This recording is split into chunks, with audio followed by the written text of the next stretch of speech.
2023 was an interesting year for me.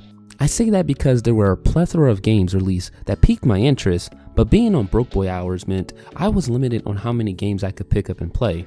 However, that didn't stop me from playing a shit ton of games. I ended up clocking in 316 hours and 38 games on my PlayStation alone, most of which were games on my backlog desperately waiting for me to play them. So I thought it'd be a great idea to let you guys know about my gaming journey in 2023, starting with the first game I played this year. Enter the Gungeon was the first game I played this year, and it's an instant classic for me. It's a challenging top-head shooter that tasks you with traversing through 5 dungeons while gunning it up in one life. But what makes this game really fun is its replayability. As you see, no 2 runs of the game are exactly the same. Every time you start the game, the layout, the enemies, and the map are all randomized, creating a unique experience every time you boot up the game. Even the boss fights and weapons you acquire along your journey are random. So you could say that Enter the Gungeon is like a box of chocolates. You never know what you're gonna get.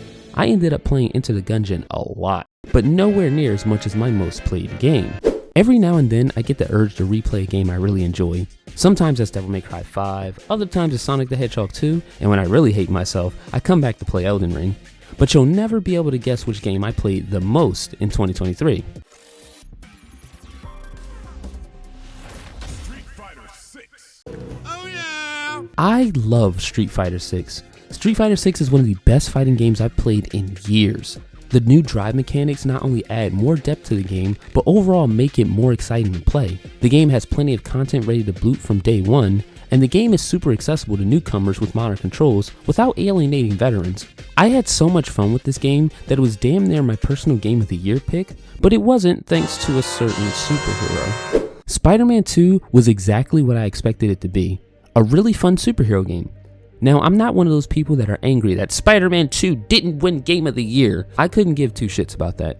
However, when I stack up the games that released in 2023 that I had a chance to play, hands down, I enjoyed Spider-Man 2 the most consistently this year. I mean, what's not to love about the game? You can play as both Peter and Miles, the map is larger than the first game, you get to play as 2 Spider-Men, the game is a visual marvel, and did I mention that you get to play as 2 Spider-Men? And yeah, you could hate on the game for being too similar to the first one, which is valid. But I don't care, because it's Spider-Man, and it's nice to have a good superhero game to play. Sometimes I just want to swing around the city and beat up bad guys, but other times I do like to play something new.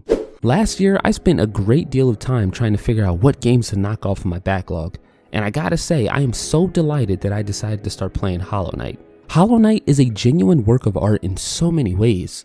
The visual and sound aesthetic create such an immersive experience for the game. Where other Metroidvanias are upbeat and exciting, Hollow Knight is very grim and gloomy.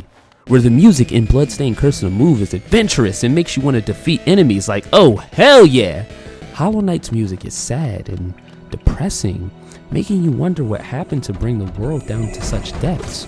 It's for that reason it's really easy to get lost in exploring hollowness and find those few inhabitants that still have their spark of light in this world of darkness. For me, Hollow Knight was a very pleasant surprise, but I can't say that for every game that I played in 2023. The last game I played in 2023 was Evil West. I've had my eyes on this game for a while.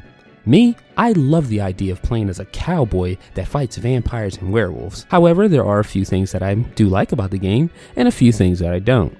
Personally, I like the abilities you get in the game, allowing you to zoom straight in front of an enemy and then put the doggy paws all over him like you're Mike Tyson. And I like how straightforward the game is, as it throws you straight into the action and doesn't waste too much of your time with you traveling in a straight path. My issue starts to come in with the visuals. The game is oversaturated as fuck, making it difficult to focus and see what's going on around you, leading to some very unfair deaths. Also, the combat is really basic, so for as cool as the 1-2 Mike Tyson punch combo may be, you will be doing that all the damn time, making the game really repetitive. Now, I played a lot of games in 2023, but enough of my experience. I want to know about your year in gaming in 2023. Let me know in the comments down below what games you played last year, and better yet, what games you're looking forward to play in 2024. With that being said, I wish everyone a happy new year and a great year of gaming for you all.